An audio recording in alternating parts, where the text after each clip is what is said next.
Today we discuss current amplifiers. In previous lectures we already discussed the voltage amplifier, and today we discuss about the current amplifier. In the previous class we specify the voltage amplifiers, and we understand that there is an voltage amplifiers means this output is also we get the output is the voltage, and the input we apply the voltage, that is your voltage amplifier. In this case we current amplifier का मतलब ये है कि output में भी get the current, outputs में भी हम लोग करंट फाइंड करते हैं, we in the get in the outputs में भी करंट, और इनपुट भी हम क्या दे रहे हैं, current. The meaning of this current amplifier, we apply the input as a current and we get the output as a current, और आउटपुट में भी हम क्या फाइंड कर रहे हैं, current. So this is called as your current amplifier. Basically the current amplifier means your output current is controlled by the input current. So it is called as current controlled current source, means your output current is controlled by the input current. तो this is your current amplifier, means आपका output current वो depend करेगा input current पे. So it is called the current amplifier. Means now it is the ratio of output current to the input current. Current amplifier का definition, it is the ratio of output current to the input current. तो we see in this I output divide by the I input, means this output current is depend on the input current, and this ratio is defined as your current gain, and this current gain is defined as a stand for your gain and suffix I stand for your current. So it is a current gain.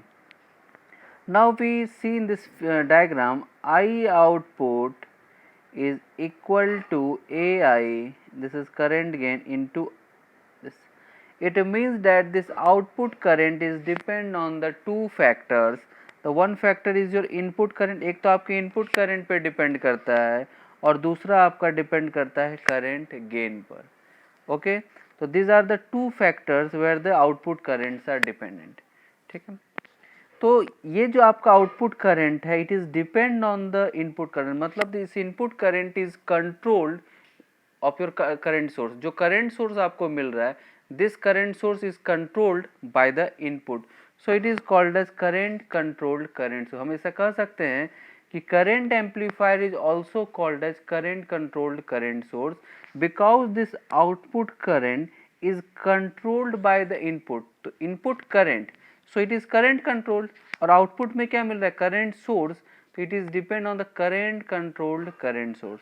तो current amplifier is also known as current controlled current source because this output current is controlled by the input current. ठीक है, okay. This is the definition, it is the ratio of output current to the input current. So A I is equal to I output by I in. There is a no unit of this current gain because there is both are same unit, so unit ampere is cancel out, so there is a no unit of this definition. Okay, now we go to the circuit diagram, and this is the circuit diagram of your current amplifier. We see in this, तो current amplifier में हमने देखा था, जब voltage amplifier हम लोग read कर रहे थे, तो वोल्टेज एम्पलीफायर में हमने देखा था कि हमारा जो भी कनेक्शन था, all the connections are in the series. सारा कनेक्शन कैसा था, सीरीज में था. आपको जब लेक्चर 3 में डिस्कस किया गया था कि जब वोल्टेज सोर्स देते हैं, the resistance R connected in series, और जब करंट सोर्स अगर आप देते हैं तो resistance R connected in parallel. तो इस केस में देखिए आपका जो रेजिस्टेंस है वो both are connected in parallel. That is your R S is your limiting resistance, and the importance of this limiting resistance to limit the current. What the amount of current is flowing in the circuit, आपके circuit में क्या current flow हो, that current is controlled by this limiting resistance, it is denoted by RS. and this is your input resistance according to the circuit. जो भी आपका input side of the circuit है, तो उसका जो रेजिस्टेंस होगा input resistance RI, and RS जो आपका लिमिटिंग रेजिस्टेंस होता है, डेट रेजिस्टेंस जो होता है आपका, वो ऑलरेडी आपके सोर्स के साथ इनबिल्ड आता है, जिसको हम लोग कहते हैं internal resistance of the current source. तो this limiting resistance is the internal resistance of your current source, और जहाँ पे हम वोल्टेज सोर्स के एम्पलीफायर की बात कर रहे थे तो वहाँ पर आप देखे होंगे कि RS आपके सीरीज में लगा था. This is called the internal resistance of your voltage source, that is called your limiting resistance. We see now this is your RI. RI is your आपका जो भी सर्किट होगा उसका एक इनपुट टर्मिनल होगा और आउटपुट टर्मिनल होगा. तो इनपुट टर्मिनल का जो रेजिस्टेंस है उसको हम लोगों ने डिफाइंड किया RI, that is your input resistance. Now see, अब हम यहाँ पर कैसा सोर्स दे रहे हैं, करंट सोर्स, क्योंकि हमने जस्ट अभी डिफाइंड किया था करंट एम्पलीफायर बना रहे हैं. तो इनपुट पे हम करंट सोर्स देंगे, आउटपुट वही करंट जो आउटपुट करंट है उसको कंट्रोल कौन करेगा, input current.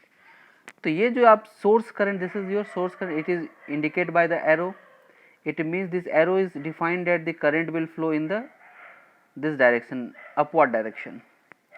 Now this is your RS, ये आपका लिमिटिंग रेजिस्टेंस है. This is RI. Now we see, जब आपको पढ़ाया गया था KCL, तो KCL में क्या आपको है, the current will divided into the two parts. IS is equal to one current is suppose and that current is I1. Okay, so IS, this source current will divide into the two parts, one is I1 and II. तो आप ऐसा लिख सकते, this source current is equal to I1 current plus I input current. Okay, now we see what happens, these two are I और RS both are in parallel. तो आपको पता है कि पैरेलल में वोल्टेज इक्वल होते हैं. पैरेलल जब रेजिस्टेंस होता है तो वोल्टेज आर इक्वल. क्यों? क्योंकि both are node are common. आप देखिए इस केस में नोड्स क्या हैं, कॉमन है. ठीक है, तो अगर हम नोडल एनालिसिस लगाएं, आप मान लीजिए बाय अप्लाई, ये ऑलरेडी डिस्कस हो चुका है, I will discuss directly. Bye apply nodal analysis at input terminal, आप इनपुट टर्मिनल पर नोडल एनालिसिस लगा रहे हैं. ठीक है, तो नोडल एनालिसिस लगा रहे हैं तो ये आपका क्या है, कॉमन नोड है. तो हम इस नोड पर मान लेते हैं वोल्टेज हमारा क्या है, इनपुट वोल्टेज VI. तो इस नोड पर भी वोल्टेज क्या होगा, VI, और इस नोड पर भी वोल्टेज क्या होगा, क्योंकि सारा एक दूसरे से सॉर्टेड है. ठीक है, तो नोडल एनालिसिस में आपने जब आपको हम पढ़ाए थे तो उसमें क्या बोले थे कि जिस नोड को हम कंसीडर करते हैं उस नोड को हम क्या मानेंगे, as a dominant node. Okay, और इस नोड से देखेंगे कि हमारा कौन कौन सा टर्मिनल कनेक्ट है.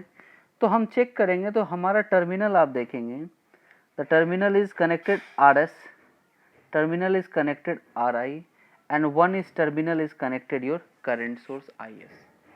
ओके, नाउ अप्लाई आपने नोडल एनालिसिस कर दिया है. चलिए अब हम इक्वेशन लिखते हैं. अब we write down the equation. First equation हम लिखते हैं रेजिस्टेंस RS.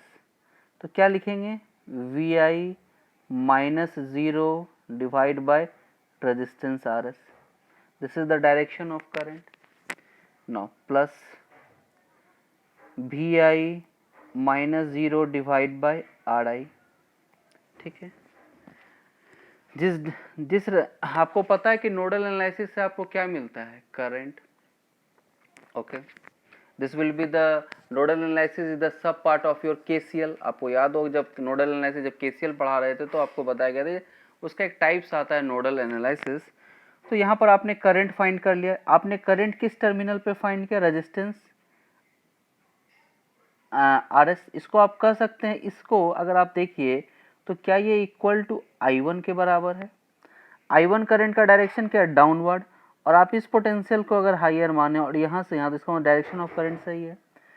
और ये जो करंट आपने लिखा है VI अपॉन RI, ये क्या इक्वल टू करंट हो सकता है II. देखिए अगर क्या है, करंट का इक्वेशन क्या होता है, वोल्टेज बाय रेजिस्टेंस. इस टर्मिनल माइनस दिस, इसका मतलब जिस पोटेंशियल को आप डोमिनेंट मानते हैं, हायर पोटेंशियल से लोअर पोटेंशियल क्यों रहता है. तो दिस इज द आपका ये दोनों डायरेक्शंस ठीक है, इसका मतलब ओके. नेक्स्ट हम आते हैं. नेक्स्ट आपने देखा कि ये टर्मिनल पे वोल्टेज VI है और ये हायर डोमिनेंट वोल्टेज है, तो डोमिनेंट से लोअर क्यों जाएगा. तो डायरेक्शन ऑफ करंट क्या होगा, ये एक्चुअल में डायरेक्शन ऑफ करंट ये होगा, क्योंकि ये आपका डोमिनेंट मोड है VI. आपने इस नोड को डोमिनेंट, तो लेकिन आपका एक्चुअल में direction of current I S क्या है, just opposite to the dominant current के डायरेक्शन के। तो आप यहाँ पर क्या लिखेंगे, क्योंकि अपोजिट है तो it is an minus of I S is equal to 0। Okay, तो this is the simplified the expression. Okay, अब हम इस एक्सप्रेशन को सिंप्लीफाइड इक्वल टू 0, अब कोई इक्वेशन नहीं है तो क्या होता है इक्वल टू 0। अब आप क्या कीजिए, इसको लिख सकते हैं V I divide by R S plus V I divide by R I is equal to क्या होगा आई एस। ठीक है, okay, now this is equation. यहाँ तक किसी कोई डाउट? चलिए आगे चलते हैं। Next, I erase this, copy it. Yes. Now next point we see Vi is common in both case. We written as Vi and take the LCM. आप LCM लेंगे तो क्या होगा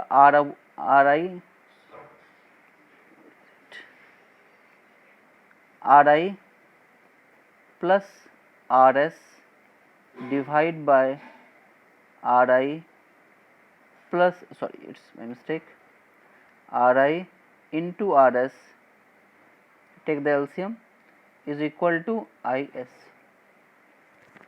Okay, no problem.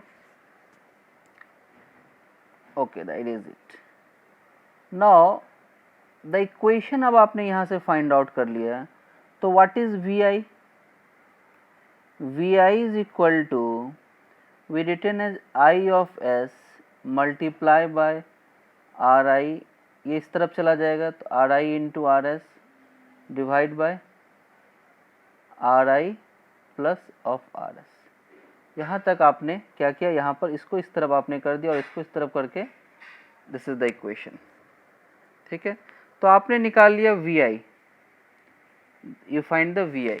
ठीक है, अब हमको एक्चुअल में फाइंड आउट क्या करना है, हमारा मेन फोकस तो इनपुट वोल्टेज था नहीं, हमारा मेन फोकस किस पे, हमारा आउटपुट करंट डिपेंड कर रहा है आई ऑफ आई। यहाँ पर आप देखिए हमारा इनपुट करंट डिपेंड कर रहा है आई ऑफ आई पर।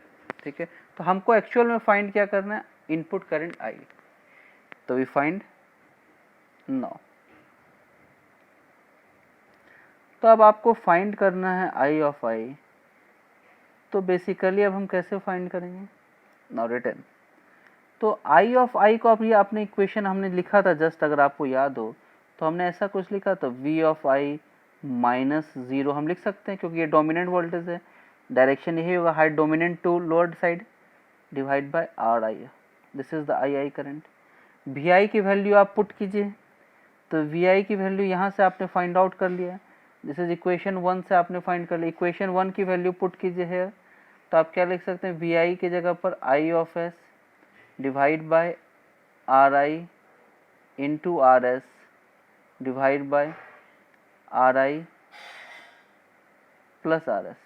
ओके, और ये आपका एक रेजिस्टेंस आर आई है, तो यहाँ पर डिवाइड कर दीजिए, this resistance R I is divide by है, तो ये रेजिस्टेंस आर आई से ये रेजिस्टेंस आर आई आपका cancel out, this is R S, cancel out हो गया। नाउ अब फाइंड द इक्वेशन, अब आपका इक्वेशन क्या होगा, दिस आर आई। अब आपका इनपुट करंट क्या आ गया, I I is equal to I of S into R S divide by R input into R S. This is the input current I I. ठीक है, this is the equation number 2, this is the equation number 2। Okay, आपने equation number 2 find कर लिया, कोई problem नहीं। Now next case we find the output current. अब हम output current की ओर चलते हैं। Suppose, sorry,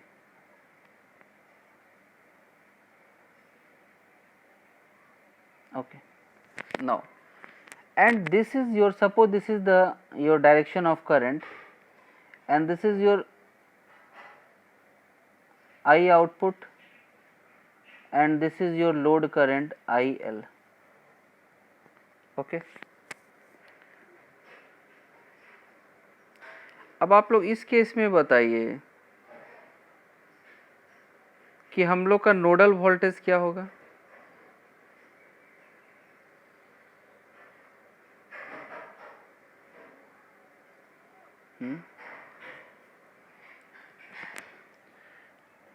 Okay, I erase it in clear visions.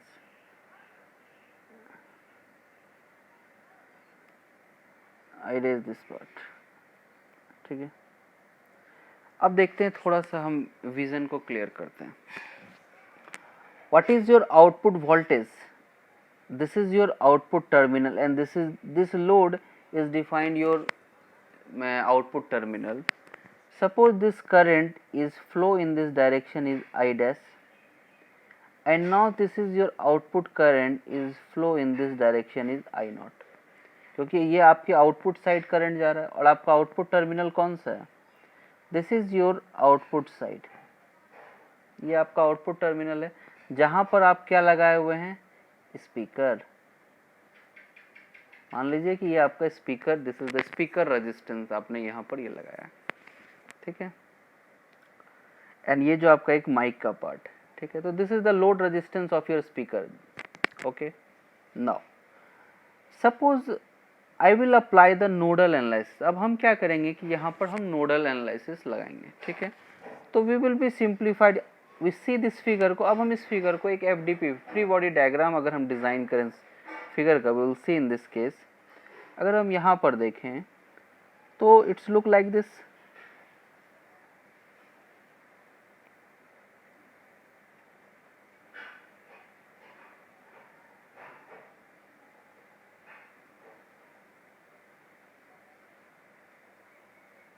और ये जो है this is your output side, यही आपका आउटपुट टर्मिनल है जहाँ पर आप आउटपुट वोल्टेज कैलकुलेट करते हैं। This is your R L, load of the speaker जो भी आप लगा रहे हैं, this is your output resistance and this is your A I into I of input current. Okay, तो अगर हम इस नोड पर वोल्टेज लगा दें, suppose this V naught, okay, तो this is the equation, apply nodal at output terminal. आप output terminal पर अब अगर आप नोडल लगाते हैं तो क्या होता है, तो जब आप नोडल लगाएंगे, मान लीजिए हमने वी नॉट लिया, क्योंकि यहाँ पर वी नॉट है तो हमने वी नॉट ले लिया, क्योंकि आपको पता है पैरेलल में वोल्टेज ड्रॉप सेम होता है, तो ये टर्मिनल भी कॉमन है और आपका ये भी टर्मिनल क्या है, कॉमन है। ये अगर आपका डोमिनेंट वोल्टेज होगा तो डायरेक्शन ऑफ करंट क्या होगा, इस डायरेक्शन में, ठीक है।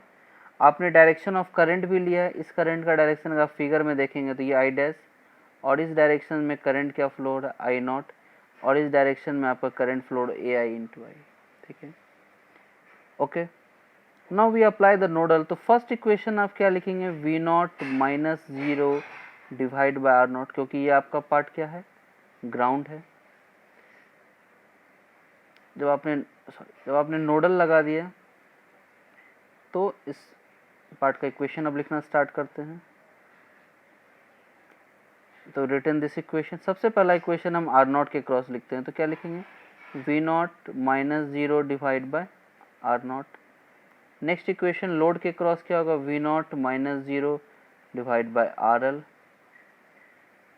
अब देखिए ये आपका डोमिनेंट वोल्टेज है, तो डायरेक्शन ऑफ करंट क्या होगा डोमिनेंट के साइड में, डायरेक्शन ऑफ करंट आपका ये डोमिनेंट वोल्टेज है तो direction high, dominant to lower dominant, इस डायरेक्शन में होगा। बट आपका ये जो करंट है आपका ए आई इंटू आई, इसका डायरेक्शन ऑफ करंट क्या, इस तरह, जस्ट अपोजिट है, तो अपोजिट होने के कारण हमने क्या लिखा, माइनस, क्योंकि आप ये क्या, ये भी करंट है और ये भी करंट है, तो हमने क्या लिखा, current A I into I of I is equal to 0। Okay, now we simplified this equation. Simplified के लिए हमने क्या किया, कॉमन लिया वी नॉट, आप इसको एलसीएम लीजिएगा तो क्या आएगा, again R L into R not upon R L plus, sorry, R L into R not is equal to A I into I of I. Okay, तो हमने यहाँ से आउटपुट वोल्टेज फाइंड कर लिया, बट हमारा मेन फोकस तो output voltage है नहीं। हमारा मेन फोकस क्या है? हमारा मेन फोकस है आउटपुट करंट। तो what is the output current? Output current किस रेजिस्टेंस के क्रॉस मूव कर रहा है? आप देखिए, आउटपुट करंट आपका रेजिस्टेंस RL के क्रॉस मूव कर रहा है। दिस इज RL, क्योंकि लोड आपका यही है, इसी पर output current. This load is nothing can be your speaker, कुछ भी है जो लोड रेजिस्टेंस आप है, जो अभी आप इंस्ट्रूमेंट जिसके क्रॉस आउटपुट फाइंड कर रहे हैं, तो डेट इज द आउटपुट, उसका एक लोड रेजिस्टेंस होगा। तो this is the output current. तो we see this is the relation between this output voltage and output current is V naught is equal to I naught into RL। आप देखिए, इस resistance के cross voltage drop क्या है? V not. You see, okay, this is, we put, this is equation 3. This equation 3 value V naught will put in this equation, in this value V naught. ठीक है, अब आप V naught equal to I naught into RL लिखे हैं, तो we simplified in this form. this अगर आप V naught को, अगर आप इसको ब्रेक करके यहाँ पर लिखते तो क्या लिखते? AI into I of I divide by, sorry, it's multiply, this part is multiply in here, RL into R naught divide by RL plus R naught। ठीक है, दिस इज इक्वल टू V naught, हमने क्रॉस मल्टीप्लाई कर दिया। I raise this for due to space. अब हम क्या करेंगे? Put the value of V naught। V naught is equal to क्या है? I naught into RL। Put this value I naught into RL is equal to AI into II. Put RL into R naught divide by RL plus R naught. Okay, no problem. In this figure, RL to RL cancel because both side, and now the finally your output current I naught is equal to, finally your output current I naught is equal to AI into II upon R naught upon RL plus R naught. This is equation number 4. Okay, now this is equation number 4 is your output current, and we see, I will go, this is the equation number,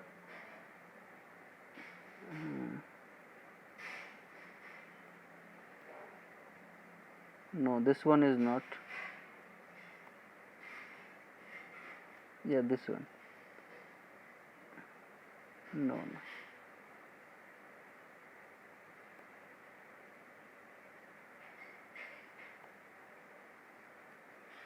Okay, this is equation number 4 is written, and you see in this equation number 2, in equation number 2, if you remember, the equation number 2 is, suppose I find that II is equal to, what is? II is equal to I of S into RS upon RS plus R0. The important point I today discuss. अब our aim to design an ideal current amplifier. अब हमें क्या design करना है? Ideal current amplifier. तो ideal current amplifier में condition क्या होगा? We go to the figure and see in this figure, in this figure we see. अब हमारा क्या होगा कि जो भी करंट आप सप्लाई दे रहे हैं आई एस, आप क्या करेंगे? अगर आप आई एस करंट सप्लाई दे रहे हैं तो आवर मेन एम क्या होगा कि this total current supply current will transfer to the input current of II. तो our aim to कि जो भी हम सप्लाई करंट दे रहे हैं वो हमारा क्या होना चाहिए? इनपुट साइड में ट्रांसफर हो, तभी वो कंप्लीट क्या करेगा? AI इंटू आई, तभी हमारे आउटपुट साइड में वो क्या करेगा? ट्रांसमिट करेगा। क्योंकि आप देख रहे हैं your output current is depend on your input current आई। अगर सप्लाई अगर हम 10 वोल्ट दे रहे हैं और वो यह सप्लाई वोल्टेज अगर इनपुट करंट पर मान लीजिए 10 वोल्टेज नहीं आ रहा है, मान लीजिए वो लेस देन 10 वोल्ट हो रहा है और वो मल्टीप्लाई अगर गेन के साथ होता है, तो we can not get the exact output. आपको एग्जैक्ट आउटपुट नहीं मिलेगा। क्यों? क्योंकि आप इनपुट जो सप्लाई इनपुट था वो तो आप एग्जैक्ट ट्रांसफर नहीं कर पा रहे इनपुट साइड में, और वो इनपुट क्या हो रहा है कि प्रॉपर वो अगर इनपुट ही सप्लाई नहीं हो पा रहा है, इनपुट में प्रॉपर नहीं आ पा रहा है सप्लाई, जो भी सप्लाई करंट दे रहे हैं, तो वो अगर गेन के साथ मल्टीप्लाई होकर आउटपुट में आएगा तो वो भी आउटपुट नहीं जनरेट कर पाएगा प्रॉपर। तो इस रीजन में we see in this figure, suppose अगर हम अगेन वोल्टेज एम्पलीफायर को याद करें तो हमने वहां पर भी ये चीज लिखा था कि सपोज मान लीजिए if R S is equal to, it's my mistake here, is written as Ri. Sorry. Rs is equal to Ri is equal to suppose 1 ohm अगर हम करते हैं तो करंट Ii इक्वल टू क्या हो जाएगा Is by 2। If suppose I सब 10 ampere हम सप्लाई दे रहे हैं डिवाइड बाई 2 तो कितना करंट पहुंचेगा इनपुट साइड में 5 एम्पियर। और यह इनपुट क्या करेगा कि आउटपुट इक्वल टू आपने लिखा AI इंटू आई। सपोज अगर हम ये बात करते तो आउटपुट ये मान लीजिए क्या करेगा AI इंटू 5। इसका मतलब ये हुआ कि आप सप्लाई दे रहे हैं 10, आपके पास रीच कितना कर रहा है 5, आप मल्टीप्लाई कीजिएगा तो ऑब्वियस सी बात इट्स सम लेस अमाउंट। तो हमें क्या चाहिए कि आइडियली ये कंडीशन ये कहता है कि जितना हम दे रहे हैं सेम हमारा ट्रांसफ़र हो जाए कहाँ पर इनपुट साइड में। तो इस कंडीशन के लिए हम क्या करेंगे कि अगर हमारा total input current, total supply current will transfer to the input current, तो कंडीशन अगर आप देखिए तो in ideal condition we written as in ideal condition at input side is input resistance Ri is equal to 0 ohm. अगर हम input resistance की value 0 ohm कर देते हैं then we see I is equal to Is into Rs upon Rs plus 0। This part is cancel out and it is equal to Is। तो अब इस condition में आप देखिए क्या हो रहा है कि जो आप सप्लाई दे रहे हैं that 100% transfer to the input side. तो this is the ideal condition. जब आप वोल्टेज एम्पलीफायर पढ़ रहे थे तो in this condition your input resistance is infinity, but in ideal amplifier the input resistance value is 0 ohm. Okay, this is very important. Next point, next point we see in the equation 4। Equation 4 जो हमने draw किया था output side, this output is equal to AI into II into we see R0 upon RL plus R0। Okay, तो our aim क्या होगा कि जो भी करंट है डेट इज आपने यहाँ पर सप्लाई करंट दे दिया है तो supply current multiply by gain हो। अगेन यहाँ पर भी हम सेम चीज़ देखते हैं कि R0 is equal to RL is equal to अगर हम 1 ओम लेते हैं तो आउटपुट करंट हमें क्या मिलेगा AI into II divide by 2 half. तो हमें आउटपुट में चाहिए क्या आइडियल कंडीशन हमारा क्या होता है output current gain into this, लेकिन यहाँ पर क्या हो जा रहा है हाफ हो जा रहा है। कारण क्या है दिस फैक्टर, ये एटोनेटर फैक्टर, ये जो एटोनेटर फैक्टर है ये आपके पूरे गेन को डिक्रीज कर दे रहा है। तो अब हम क्या करेंगे, व्हाट आर द कंडीशंस, क्या कंडीशन अप्लाई करेंगे जो ये गेन जो हमारा डिक्रीज हो रहा आउटपुट करंट, तो इस केस में करेंगे in ideal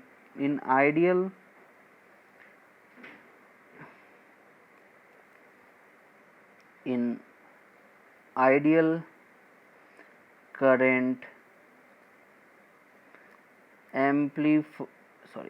amplifier in output side,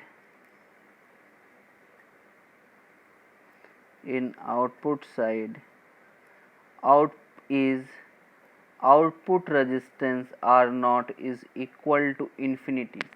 अगर आउटपुट रेजिस्टेंस आपका इन्फिनिटी हो जाता है then we see output current is equal to AI into II. So in this current amplifier we see that your output current is in the ideal current amplifier, in the output side this output resistance is equal to infinity. Voltage amplifier को अगर आप देखेंगे तो इन voltage amplifier में output resistance क्या था, zero था, just opposite. वहाँ पर इनपुट रेजिस्टेंस इन्फिनिटी था. In this case this output resistance are infinity. Okay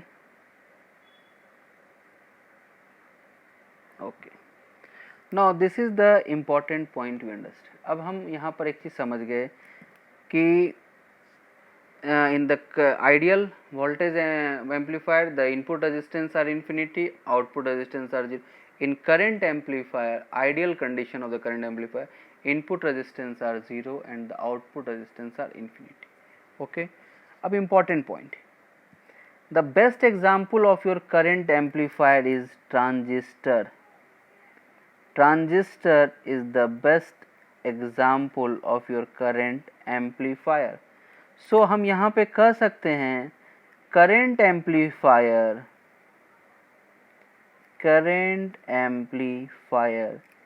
is also called current controlled, क्योंकि करंट को कंट्रोल्ड कर रहा था. आप देखेंगे that will be current controlled. I will see current source, the current controlled current source, क्योंकि आपका output current को कंट्रोल्ड कर रहा था कौन, input current. So your output current is controlled by the input current. And what is the meaning of this current source, we see in this figure. अगर आप ये फिगर देखेंगे तो वी अंडरस्टैंड कि why it is say that current controlled current source. This is your current source. In the output side we see this is your current source. So and this current source is depend on your input current. So it is controlled by the input current and that is generated by the current source. So it is called as current controlled current source. Okay, your output current is controlled by the input current. So it is current control and the symbol of your in the output